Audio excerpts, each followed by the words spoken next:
Hi ನಮಸ್ತೆ ಎಲ್ಲರಿಗೂ. ಇವತ್ತು ನಾವು ಕ್ವಿಕ್ ಆಗಿ ಮಟರ್ ಪುಲಾವ್ ವಟಾಣ ಯೂಸ್ ಮಾಡಿ ಪುಲಾವ್ ಮಾಡೋದನ್ನು ನೋಡುವ. ಈವನ್ ಬ್ಯಾಚುಲರ್ಸ್ ಇದನ್ನು ಟ್ರೈ ಮಾಡ್ಬೋದು. ಹಾಗಾದ್ರೆ ಬನ್ನಿ ಶುರು ಮಾಡೋಣ. ನಾನಿಲ್ಲಿ ಕುಕ್ಕರ್ ಬಿಸಿಗಿಟ್ಟಿದ್ದೇನೆ. ಅದಕ್ಕೆ 1 ಟೇಬಲ್ ಸ್ಪೂನ್ ಕುಕ್ಕಿಂಗ್ ಆಯಿಲ್ ಹಾಕಿದ್ದೇನೆ ಆಲ್ರೆಡಿ. 1 ಟೇಬಲ್ ಸ್ಪೂನ್ ಗೀ ಹಾಕೋಣ, ತುಪ್ಪ ಬಿಸಿ ಆಗಲಿ. ಈಗ ನಾವು 9 ಕ್ಲೋಸ್ ಲವಂಗ, 3 ಏಲಕ್ಕಿ ಗ್ರೀನ್ ಕಾರ್ಡಮಮ್, 1 ಇಂಚು ಸಿನೆಮನ್ ಸ್ಟಿಕ್ ಚಕ್ಕೆ, 1 ಬೇ ಲೀಫ್ ಪಲಾವ್ ಎಲೆ ಹಾಕೋಣ.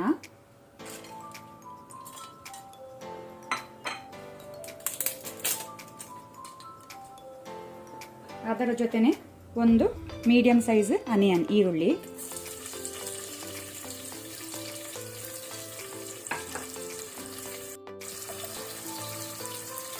ಸಾಲ್ಟ್ ಉಪ್ಪು ರುಚಿಗೆ ತಕ್ಕಷ್ಟು. ಈರುಳ್ಳಿ ಫ್ರೈ ಆಗಲಿ.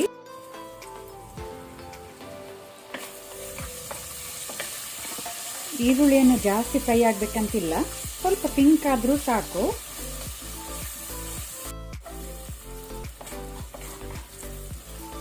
ಈರುಳ್ಳಿ ಪಿಂಕ್ ಆಗಿದೆ, ಸಾಕು. ಈಗ 1 ಟೇಬಲ್ ಸ್ಪೂನ್ ಶುಂಠಿ ಬೆಳ್ಳುಳ್ಳಿ ಪೇಸ್ಟ್, ಜಿಂಜರ್ ಗಾರ್ಲಿಕ್ ಪೇಸ್ಟ್, ಆನಂತರ 3 ಗ್ರೀನ್ ಚಿಲ್ಲಿ ಹಸಿಮೆಣಸು ಹಾಕೊಳ್ತೇನೆ. ಖಾರ ನೀವು ಹೆಚ್ಚು ಕಮ್ಮಿ ಮಾಡ್ಕೊಳ್ಬೋದು. ಇದನ್ನು ಸ್ವಲ್ಪ ಫ್ರೈ ಮಾಡ್ಕೊಳ್ಳುವ, ಹಸಿ ವಾಸನೆ ಹೋಗೋ ತನಕ.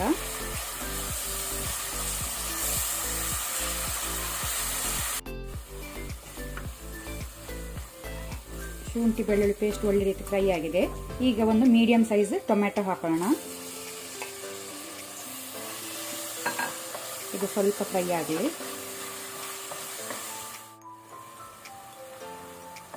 ಟೊಮ್ಯಾಟೊ ಸ್ವಲ್ಪ ಫ್ರೈ ಆಗಿದೆ. ಈಗ 1 ಕ್ಯಾರೆಟ್ ಹಾಕೋಣ. ನಾನು ಸ್ವಲ್ಪ ದೊಡ್ಡ ತುಂಡು ಮಾಡಿ ಹಾಕೊಂಡಿದ್ದೇನೆ. ಅದರ ಜೊತೆನೆ 1 ಸಣ್ಣ ಕಪ್ ಫ್ರೋಸನ್ ಪೀಸ್ ತಗೊಂಡಿದ್ದೇನೆ, ವಟಾಣಿ.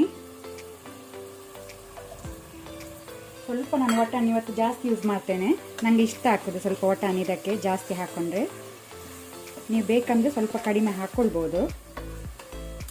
ಇದನ್ನು ಸಹ 5 ಮಿನಿಟ್ಸ್ ನಾವು ಮೀಡಿಯಂ ಫ್ಲೇಮಲ್ಲಿ ಫ್ರೈ ಮಾಡ್ಕೊಳ್ಳುವ.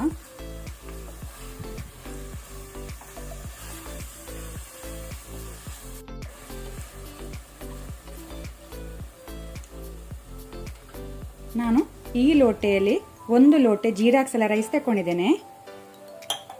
ನೀವು ಒಂದು ವೇಳೆ ಬಾಸ್ಮತಿ ರೈಸ್ ಯೂಸ್ ಮಾಡೋದಾದ್ರೆ 20 ಮಿನಿಟ್ ನೀರಲ್ಲಿ ನೆನೆಸಿಟ್ಕೊಳ್ಳಿ.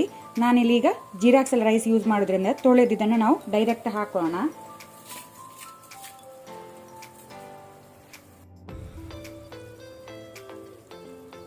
ಅದರ ಜೊತೆನೆ 2 ಟೇಬಲ್ ಸ್ಪೂನ್ ಪುದೀನ, 2 ಟೇಬಲ್ ಸ್ಪೂನ್ ಕೊತ್ತಂಬರಿ ಸೊಪ್ಪು, 2 ಟೇಬಲ್ ಸ್ಪೂನ್ ಅಷ್ಟು ಒಣ ದ್ರಾಕ್ಷಿ ರೇಸಿನ್ಸ್ ಹಾಕೊಳ್ಳೋಣ. ಡೈರೆಕ್ಟ್ ಹಾಕೊಳ್ಳಿ. ಪುನಃ ನಾವು ಅಕ್ಕಿಯನ್ನು 2 ಮಿನಿಟ್ಸ್ ಫ್ರೈ ಮಾಡ್ಕೊಳ್ಳುವ ಮೀಡಿಯಂ ಫ್ಲೇಮಲ್ಲಿ. ಬೇರೆ ಏನು ಮಸಾಲ ನಾವು ಹಾಕ್ತಾ ಇಲ್ಲ, ಎಕ್ಸ್ಟ್ರಾ ಮಸಾಲ, ಬರೀ ಇಷ್ಟೇ.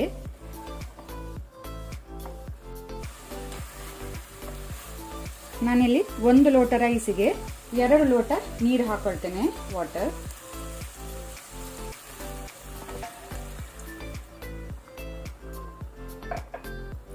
ಪುನಃ ಇದನ್ನು ಮಿಕ್ಸ್ ಮಾಡ್ಕೊಳ್ಳುವ ನಿಧಾನಕ್ಕೆ.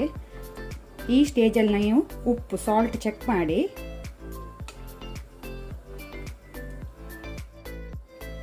ಈಗ ನಾನು ಮೀಡಿಯಂ ಟು ಹೈ ಫ್ಲೇಮಲ್ಲಿ ಕುಕ್ಕರ್ನ ಲಿಡ್ ಮುಚ್ಚಿ 1 ವಿಸಿಲ್ ಕೊಡ್ತೇನೆ. ನಿಮಗೆ ಒಂದು ವೇಳೆ ತುಂಬಾ ಸಾಫ್ಟ್ ಬೇಕಂದ್ರೆ ನೀವು 2 ವಿಸಿಲ್ ಕೊಡಿ.